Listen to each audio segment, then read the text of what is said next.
We have Pedro Santos and Dr. Lee from Miami-Dade College. We look forward to what they have to share with us about AI fundamentals. Thank you for joining us during your lunch break. All right, Pedro and Dr. Lee, pass it to you. Thank you, Alejandro, and good afternoon, everyone. My name is Pedro Santos, as Alejandro mentioned. I am the Executive Director for Emerging Technologies at Miami-Dade College, and I wanted to give a little bit of an overview of what is that we're going to be doing today, not because I'm going to be teaching today or explaining to you the concepts about AI, because for that, we have the best expert in the house and in Miami, most likely, which is Dr. Lee. So, but before I pass the ball to Dr. Lee, I wanted to give you a little bit of a brief explanation about what is that we are going to be seeing today and what is the goal for today's session. So when it comes to AI, I know that many of you are afraid to get on board, are afraid to even open the computer. However, many of you are using AI regardless of your think, because AI is already with us and it won't go back. And it's a transformation that is happening at a fast speed, which we want you guys to be part of that transformation. We want our community in Miami to be part of that. And Miami-Dade College is leading that way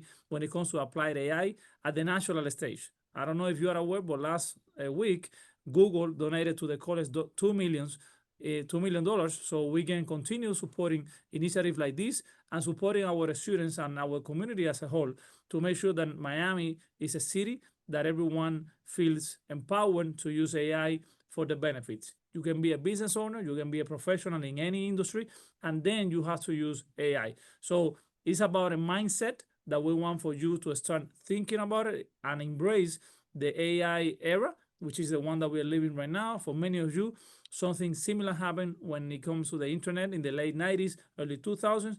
What we wanted to open is the door for everyone to start using and thinking about AI in a way that is positive, in a way that encourages you guys to use it, and not just you, your family, your friends, everyone should be using, because if all of us use the technology in a better way, all of us are going to continue improving our community, which is at the end is the goal that we want to achieve. So with that being said, I wanted to introduce, I said that he's the best, but he's an author, he's former CEO of tech companies.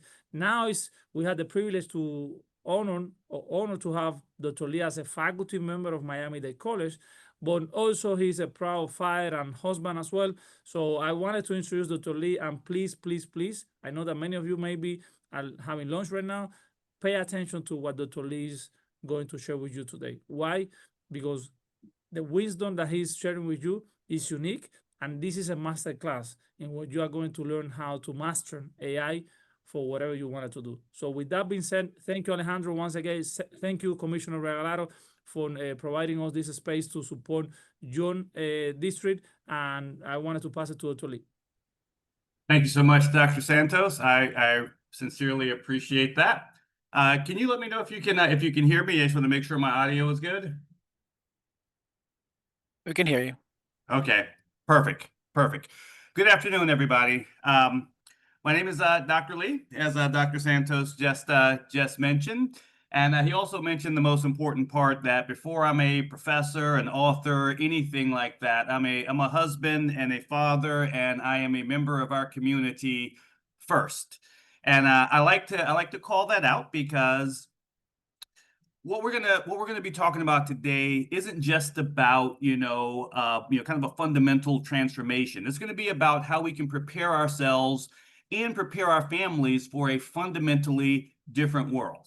I definitely want to make sure I take a second to thank Commissioner Regalado for making all of this possible. Especially her vision and her wisdom, and bringing kind of this AI topic to Miami's community in District 7. This is exactly what we need right now. So this is the first of hopefully many workshops designed to kind of transform how you think about and how you use artificial intelligence in your daily lives. So today what we're going to do is we're going to cover the fundamentals. But here's my promise to you.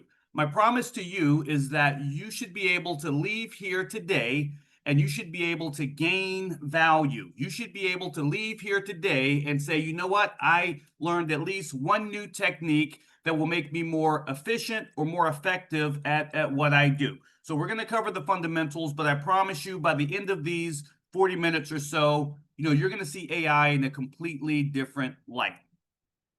So normally I would ask, but I don't see chat enabled, but normally I would ask how many of you have played around with ChatGPT, just so I can kind of have an idea of kind of where we are right now.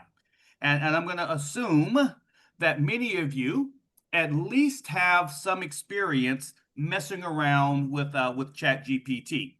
But I'm willing to bet that most of us are only using about 1% of what AI can actually do for you, for your life, for your business, for your education, etc. And today we're gonna change that. This is the very first thing that I need all of us to understand. And I know it's going to sound a little bit provocative, but if you're treating artificial intelligence, AI, like it's an assistant, then frankly, you're insulting it. And think about that for a second. When you open ChatGPT and you ask it to schedule a meeting, when you ask it to summarize an email, let's think about this for a second. You're using a system that contains every single book that's ever been written, every single library that's ever been built, almost every single research paper that's ever been published, every patent that's ever been filed, and you have access to the collective knowledge of effectively all human civilization. It's kind of like asking Albert Einstein to fetch you coffee. You're asking it to do what a $7.50 an hour virtual assistant can do. That's not just inefficient. That is really a fundamental misunderstanding of what we all have access to. And I want to put this into perspective. The AI that you're using right now has read more books than every single one of us, all 467 of us combined. More than all 467 of us can read in 10 lifetimes. It has analyzed more business cases than McKinsey has in its entire history. This AI, it understands more about, let's say, things like marketing than the top 10 advertising agencies combined. And we only ask it to do a fraction of what it's capable of. So here's the first thing that I would throw out there. Regardless of kind of where you are in using AI, I would submit to you that there's a little bit of a mindset shift that we need to make. You have to think of this artificial intelligence as the most powerful consultant that you can ever have access to. Not the most convenient, not the cheapest, but definitely the most powerful consultant you can ever have access to. If you could afford to hire the world's top expert in every field, marketing, finance, public policy, operations, strategy, technology, and you can have them all working on problems that you're working on simultaneously, what would that be worth to you? If your doctor's not available and you need to ask a question about some symptoms that you have, if you need a lawyer, and I'm not saying that we get rid of doctors and we get rid of lawyers. Let me be clear about that. I'm not saying that. But I'm saying that you have access to that knowledge. There's a famous quote that says, "Those who cannot read have no advantage over those who will not read." And in this AI age that we live in right now, it basically is those who cannot use AI have no advantage over those who will not use AI. Let that sink in for a minute. So, the choice to engage with AI properly, it's no longer optional if we want to stay competitive. It is no longer optional if you want to stay competitive. It is not about being an early adopter or a technology enthusiast. It's about survival in our new landscape that's changing faster than most people realize. What is AI's impact? This is no different than any other industrial revolution. When electricity came around, There was before electricity, there was after electricity. But after electricity was shown to solve so many problems, we could never go back to the way it was before. When the internet came around, there's before the internet and there's after the internet. It was disruptive. The world was never the same. And we are, frankly, at the exact same position right now. We're at the exact same position right now. Here is the very first practical piece of information that I'm going to throw out here. One of the first things I'd say is that not all AI is the same, and not everybody realizes that. Not all AI is the same. You would not ask a brain surgeon for legal advice, would you? I wouldn't. You would never hire an architect to do open heart surgery. But most people that I encounter, they use the same AI for every single task. They use the same AI for every single task. And here's the thing. Artificial intelligence has evolved to the point where different AIs do different things better. ChatGPT is the best in the world when it comes to general conversation. It's the best in the world when it comes to general conversations. But if you need to brainstorm ideas, work through complex communication challenges, generate creative content, then ChatGPT is your go-to. In fact, I'm going to show you something. If you go to lmarena.ai, and you click on this leaderboard icon right here, it will literally show you, this is called the ELO score, but it'll show you which AI is the best AI for certain tasks. If you're trying to communicate through text, then it's telling you Google's Gemini 2.5 Pro is the best model that exists right now. It's better than ChatGPT. ChatGPT isn't first, second, third. It looks like it's fourth. It's the fourth most powerful GPT when it comes to text. When it comes, if I go down here further, somebody asked about Grok. Grok looks like it's number 11 when it comes to logic in text. If I'm trying to do computer vision, then Gemini 2.5, it's still the best. But again, a lot of people are, almost a one-trick pony when it comes to this, because a lot of people will say, "Hey, I have ChatGPT, and that's the horse I'm going with," right? But ChatGPT is best in the world when it comes to general conversation. Perplexity is another one. Perplexity is best in the world when it comes to fact-based research and current information. Now, we live in a crazy world, right? The social media era, the internet era.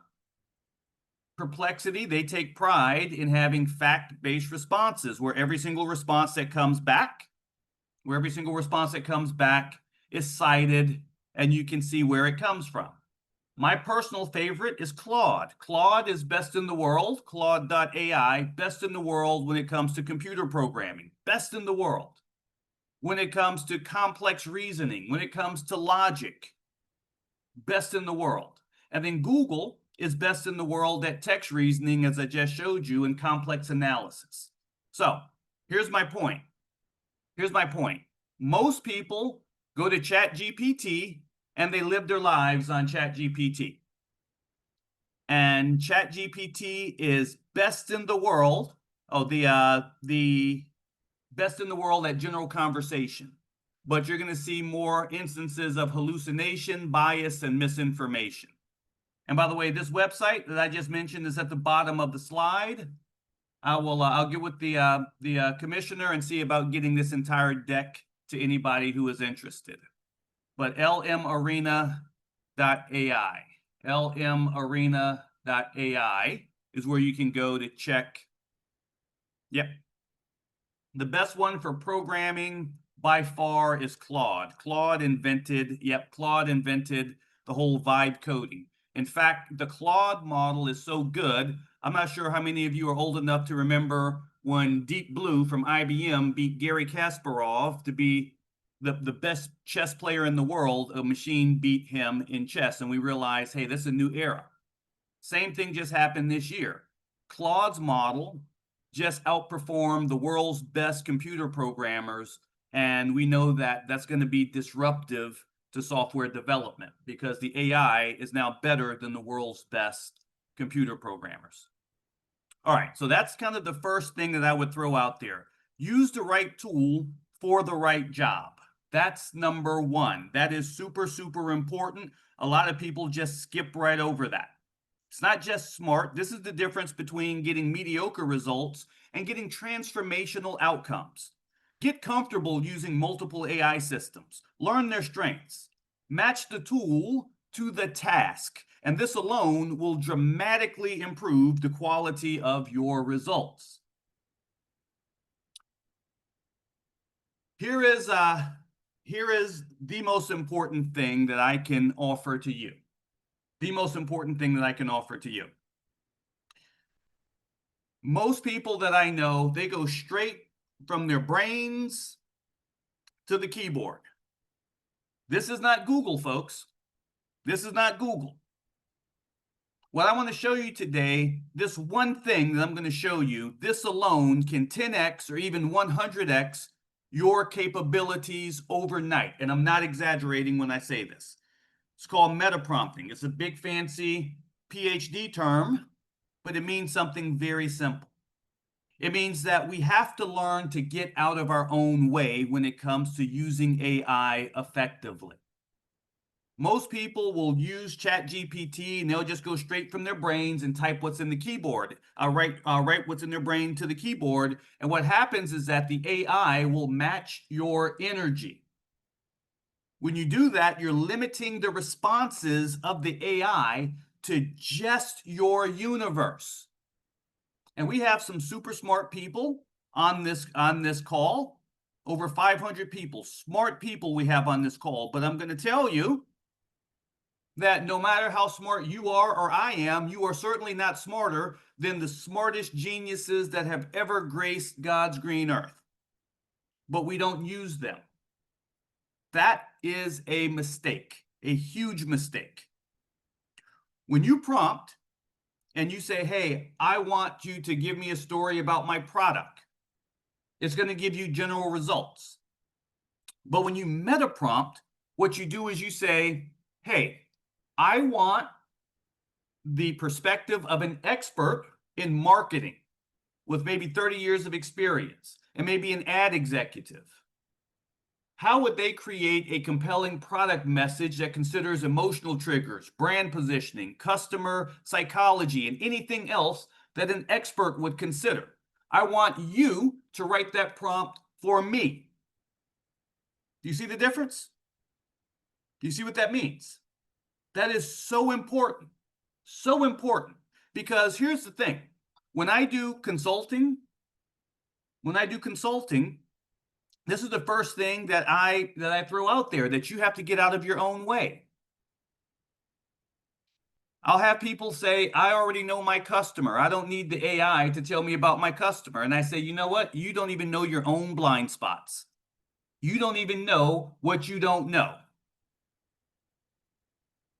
Here, what we're saying is we want to summon the wisdom of all of the experts to help us craft the perfect prompt. And you watch the difference in the results that you get. Are you guys still with me? Does that make sense?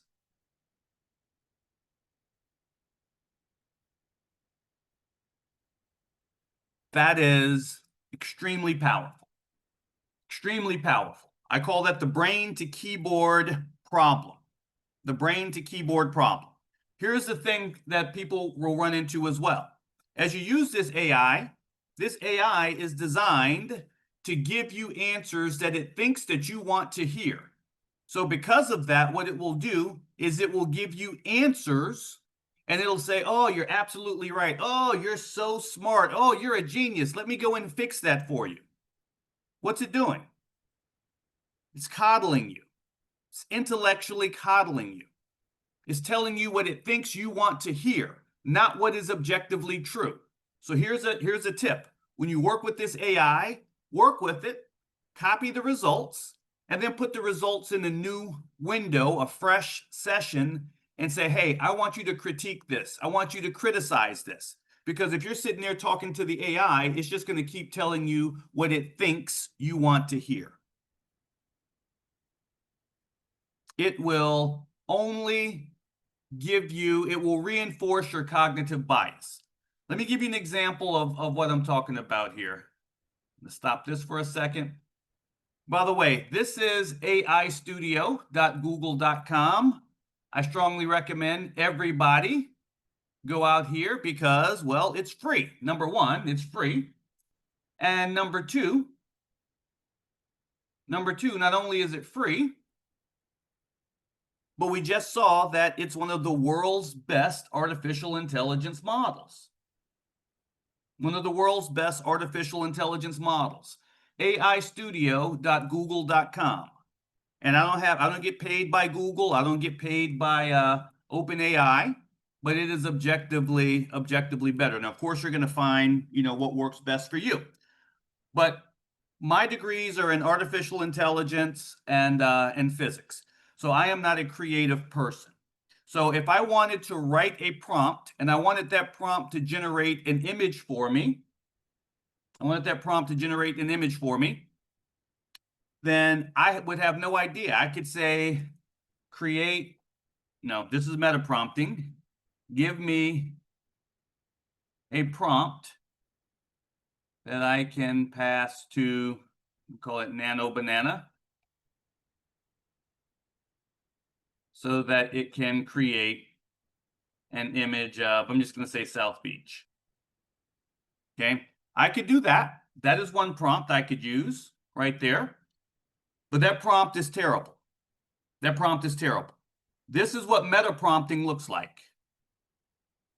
From the perspective of an expert marketer, an ad executive, and photographer,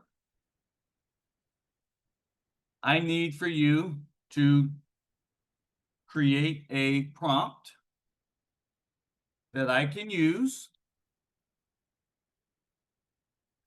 for an image of South Beach with 4 people walking and talking and holding a soda, which is the product. What do I need? I need for you to consider lighting, angles, aperture, camera, what else? And anything else that an expert would consider. I need this prompt to be robust. All right, so let me just leave it at that. That's probably good enough for right now. It makes the point. This is what metaprompting is all about. Again, I know absolutely nothing at all about photography. I don't have an artistic bone in my body. But what am I going to do? I'm going to metaprompt. I'm going to tell the AI, hey, AI, I want you to write this prompt for me from the perspective of an expert. And this is the response that comes out of this, right? Location, time of day, background, the demographic. Could you write a better prompt than this? Could you do better than this? The camera. I know nothing at all about cameras. The lens. This is the mindset shift that I'm talking about right here. Think about how powerful you can be. Think about how empowering this is when you can say, hey, I have my very own expert right here. I'm just going to copy this to do anything from writing pictures to writing letters to anything. Now I'm just going to paste this in Just going to paste this in. I have no idea what it's going to show.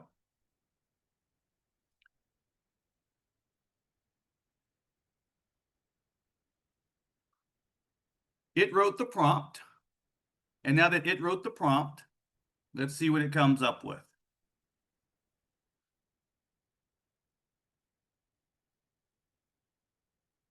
So there we go. There we go. I'm not sure if you can see that right there. She must really like whatever's in that can because she has 2 of them. That is what metaprompting looked like. Can you let me know if you're with me, if this makes sense? Can you give me a thumbs up if you're with me, if this makes sense? If you can see how you can apply this to literally anything, anything. Dr. Lee, can you hear me? Yes, I can hear you.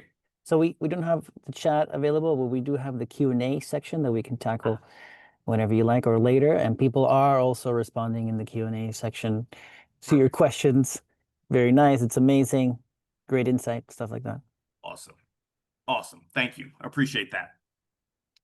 And we will talk about the ethical side of this, Rosabelle. But this is the main takeaway of today. Learn to get out of your own way. Learn to use this AI and reference the experts when you interact with it. And when you do that, the difference will be absolutely mind-blowing. You will 10x, 100x your capabilities. I'll give you another quick example right here. So let me find a picture of me. I just want to, nope, it's not me. Here you go, right here. There's a good picture. All right, so here's a picture of me. This is what metaprompting looks like. I'm going to take this picture and I'm going to give it, this is a meta prompt. Hey, just take any selfie of anybody. And from that selfie, I told it, hey, give me something. I want to be able to take a selfie and I want to turn that into a corporate headshot. How much do people charge for these corporate headshots? But I'm telling the AI, create a photorealistic, high-resolution corporate headshot of whoever's in the picture. Frame them from the chest up. They should be rendered to be confident and approachable. Blah, blah, blah, blah, blah. Dress them up. So this is the picture right here. This is the meta prompt. Again, I know nothing at all about photography. This is the before. This is the before. I'm looking kind of rough there. I'll grant that. Nobody judge me. All right, there's the before.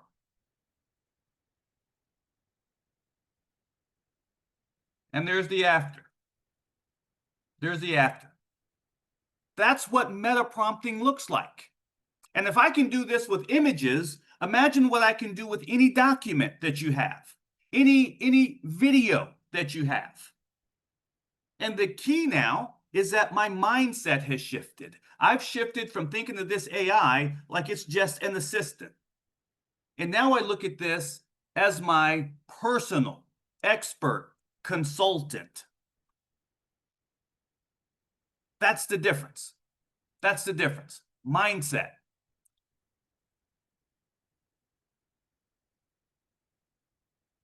Let me continue here.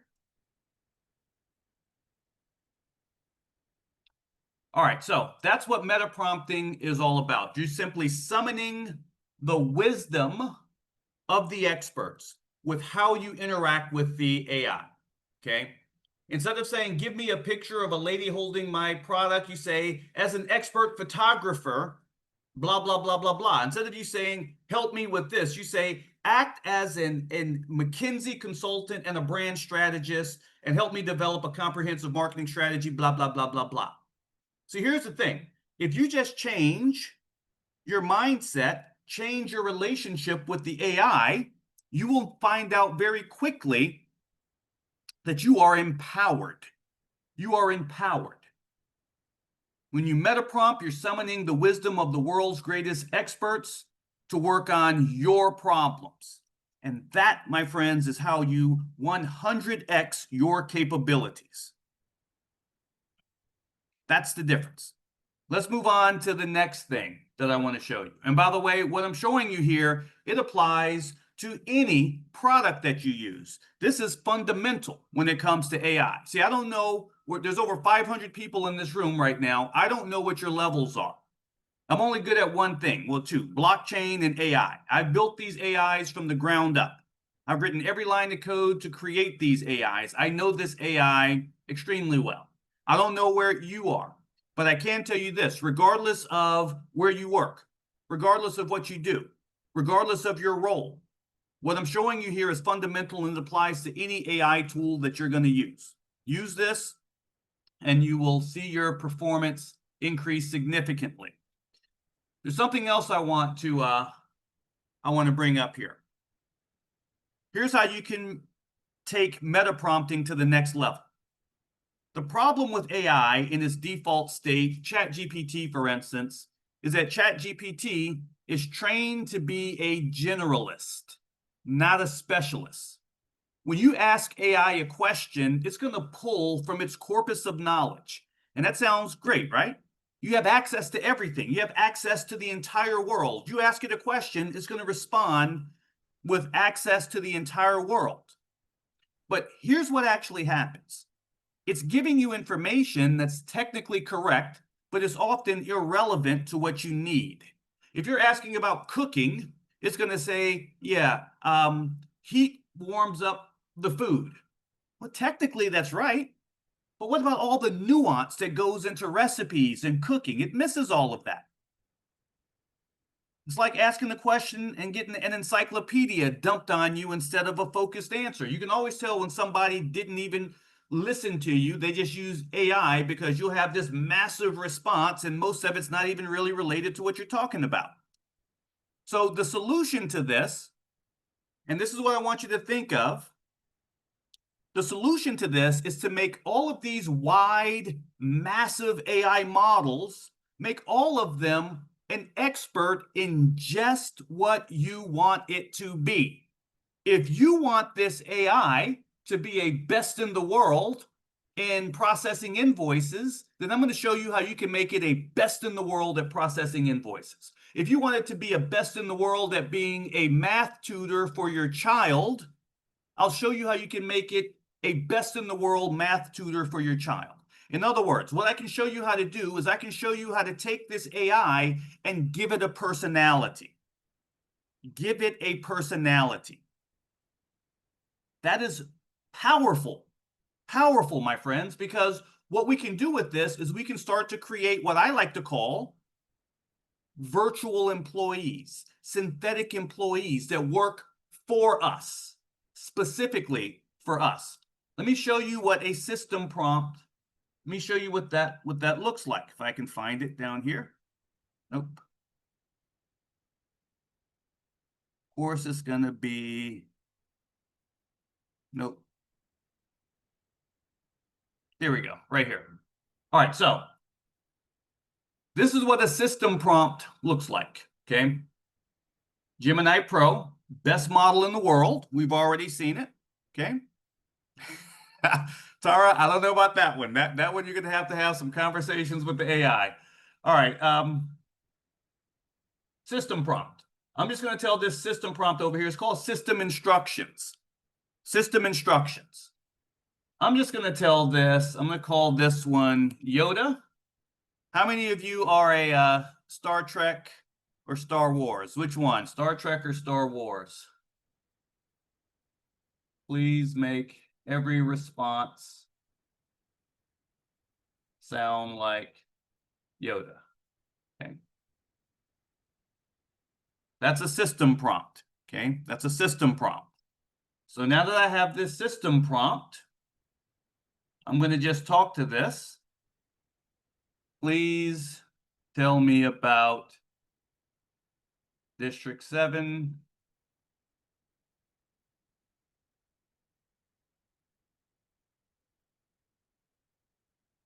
In Miami. All right, so fine. I'm just going to ask the AI to tell me something about District 7. Notice it's thinking. How many of you give better responses when you think before you talk? If you have kids, you know what I'm talking about.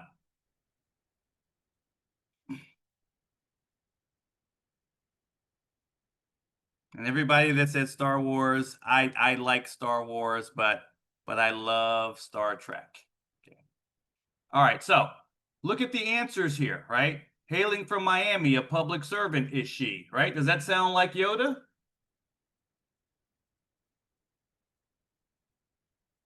All right, so what did I do? What did I do? I gave the AI a personality. I gave it a personality. Now, this is a simple prompt, but what if I told it to create a prompt that was a specialist in what I wanted it to specialize in? By the way, does everybody get that? The system prompt, the value of a system prompt. Because now I'm going to take this to the next level. I'm going to create a meta prompt to create a system prompt. I need for you to create a system prompt for me that is a best in the world math tutor for 4th grade math in the US in general and Miami in particular. I need for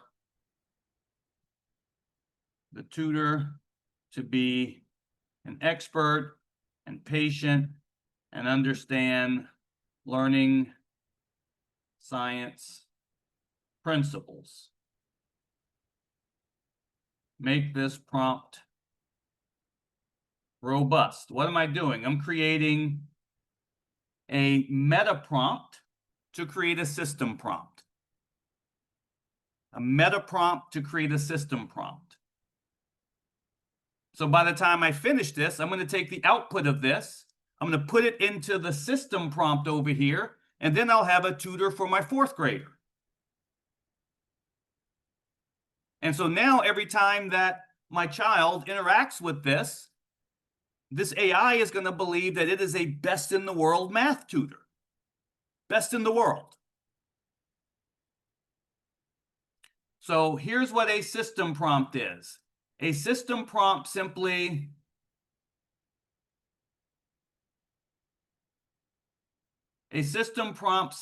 gives your AI a personality. That's all that it does. I'll just copy this, put it in here. Right, the whole thing. So now this it's still talking like Yoda. I forgot to take that out. Okay, math tutor.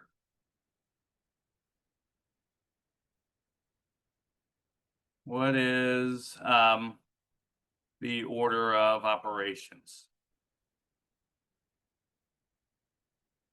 And now every time that it responds, it's going to respond. Look at this. Look at what it's doing, right? It's going to respond as an expert tutor or an expert business consultant or an expert photographer or whatever you tell it to be. Alejandro, while this finishes, I want to ask you, are we gonna have need a couple of minutes for special guests? That's hilarious. Yes. Our special guest should be joining us soon. Okay, perfect. I just want to make sure that I was respectful of time. Yeah. Let me know. Give me a signal when it's time for me to expand. Will do. Yes, sir. Thank you so Thank much. you. Thank you so much. Okay. All right. So this is, you can see here, it's still trying to talk like Yoda, but it's trying to talk like Yoda and be a tutor, right? So those are the two things that I would bring up here. So we covered a lot. We covered use the right tool in AI for the right job. That's number one. We covered number two, make sure you learn how to meta prompt. Make sure you learn how to summon the wisdom of the AI to help you be more effective. We covered how to use system prompts. So when we use system prompts, we give this AI a personality, is what we're doing. We give the AI a personality so that you can create what I like to call a virtual employee. And you can have many of these. You can have virtual employees. The last thing that I need for us all to capture here is the ethical side of this. It's the ethical side of this. So I have 3 kids. All 3 of my kids were born on holidays. Christmas, 8 a.m., Halloween, midnight on the dot Halloween. You know which one of my kids gives me headaches. And Martin Luther King Jr.'s birthday. 3 kids all born on holidays. So one of the things that I am concerned about is the ethical side of this. There's a concept called alignment. And what alignment means is whoever creates the AI, they get to push their values, their morals into the AI. The reason why it's important for me as a member of this community to come here and share with you about AI is because I like to say that as a college professor, my job is to tell you where to look, but not tell you what to see. It's up to you. My job is to help shape how you think, not tell you what to think. There's a difference. And if you use this AI blindly, this AI is full of misinformation. It's full of bias. It will hallucinate. The techniques that I'm showing you, and there's levels to the game, right? There's many levels to the game. But the techniques that I'm showing you are techniques that help minimize bias, hallucinations, and misinformation. What I'm showing you is going to help you gain control of the AI instead of you being pushed around by the AI, instead of the morals of the people who created this, pushing their morality onto you. That's why it's important to know metaprompting. That's why, because you can say, I don't want just a general answer. I want it from this perspective. That's why system prompting is so important, because you can say, I don't need the entire world. All I need is this piece right here. And as we do more of these, I'll show you other ways that we can combat the bias, the misinformation, the hallucinations, right? Some of these ethical issues that you're going to run into. One of the problems, and you let me know in the Q&A if you think this is a problem. One of the problems that I've suffered with is how many of you want the AI to have access to everything that you give it? How many of you don't care about your own privacy? How many of you want anything that you put into the AI, you want it to take that data and turn around and sell that data to somebody else? How many of you want that? How many of you want to live in a world where that's the case? But every time you put something into ChatGPT, Claude, Gemini, any of these AIs, if you read the fine print, that's exactly what's happening. You have to be aware of that. You have to be aware of that. It makes a difference. At the college, I want to give a shout out to our students at MDC. This is what we did, right? At MDC, what we did is we said, you know what? We're going to build our own AI. We built our own AI. We built it from the ground up. And what makes this AI unique is that this AI, tell me about Miami. What makes this unique is that this AI does not connect to the cloud, to the internet. This AI works completely in your browser. It's a little slow, but nobody has access to your data. If you look out here in the page, nobody will care about this, but if you look in the page over here, you'll see there's no connections to the internet. I can disconnect from the internet and we can still have access to this AI. If you care about the environment, this is using a fraction of the power that you get when you use ChatGPT and some of those models, because it's running locally in your browser. The carbon footprint on this is less than 0.1% of what you would have in ChatGPT. This is the innovation that we're doing at Miami-Dade College. This is what our students are doing. This is why we're the new Silicon Valley around here. It's a problem. We looked at the technology, we innovated, and we built. So I'm super proud of that. Super proud of what our students were able to do. Privacy, the environment, and cost. Do you know how much this costs? This costs $0. $0, and this is as good as ChatGPT 4.0. $0. That's the difference that we make. Okay. All right. So Alejandro, I think I'm going to stop right here, right? The most Perfect. important thing to know about talking is knowing when to shut up. So I'm going to hand it back over to you, sir. Thank you. I don't know if you want to tackle some of the questions we have in the Q&A box.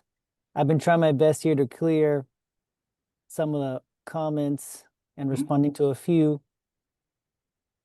So sure, I'll start with this. How do we protect our privacy? Well, it starts by understanding that privacy is an illusion when it comes to the open GPTs, the open AIs. It's simply not there. They just how much you pay for your Gmail, right? Your Gmail, people will say I paid nothing for it, and I go, no, you basically you sell your soul, right? Because anytime you have a Gmail, every single Gmail, every email, Google is reading it. If you have WhatsApp, right, every single message in WhatsApp or phone call, Meta is reading it. Same exact thing with ChatGPT. Anything that you put in there, not only are they going to read it, but they're going to take what they like and put it back into the model. So if somebody new comes in and uses it, they will have your information that gets responded to. So there are some tools out there. That's why we built this out here at the college. But there are some tools out there. I heard somebody say Copilot.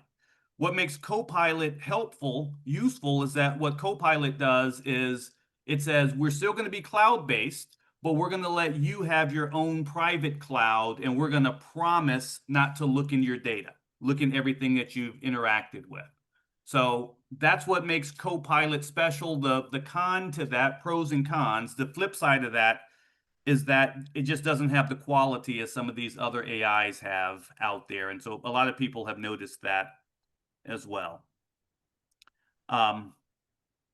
Yeah, so here's the thing. MyML.app, the students already launched it. They've given it away for free. They've open sourced it. So if you go here, the way that it would work is once you go to the page, because it's not running in the cloud, you would have to first download it, right? So you click the button. By the way, these are the names of my kids. So I named the models after my kids.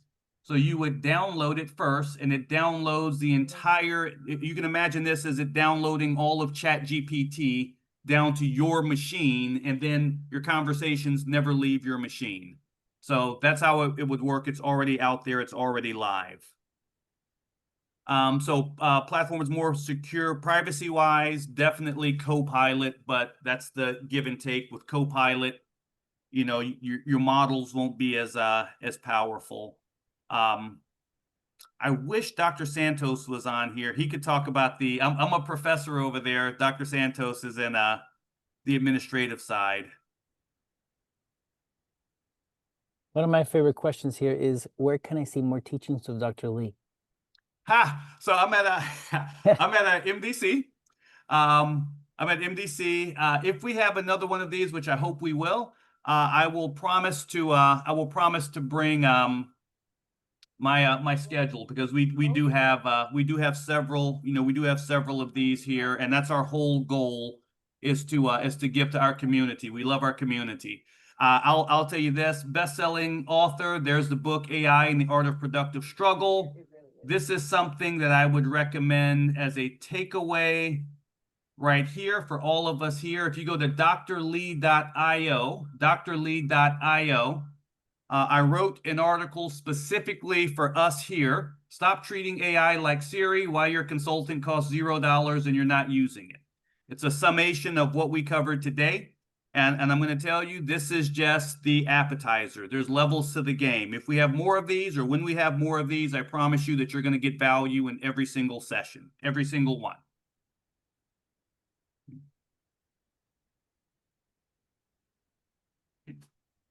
So Alejandro, I have a class I have to jump on here. Course. So I want to make sure I thank the commissioner again. I want to thank, it looks like we have almost 500 people here. Looks like everybody stayed on, which is remarkable. Thank you for your time. I'm grateful for the opportunity to be here. Hopefully we'll have an opportunity to connect again. So Alejandro, the floor is yours, sir. Thank you, Dr. Lee. We look forward to doing more of these with MDC and you. And we'll be hitting other types of topics as we move forward to the end of the year and starting next year as well. So keep an eye on our emails for these type of workshops. Dr. Lee, thank you again. Very insightful. For those that we couldn't get to your questions, thank you for joining us still. And keep an eye out for more. So thank you, Dr. Lee.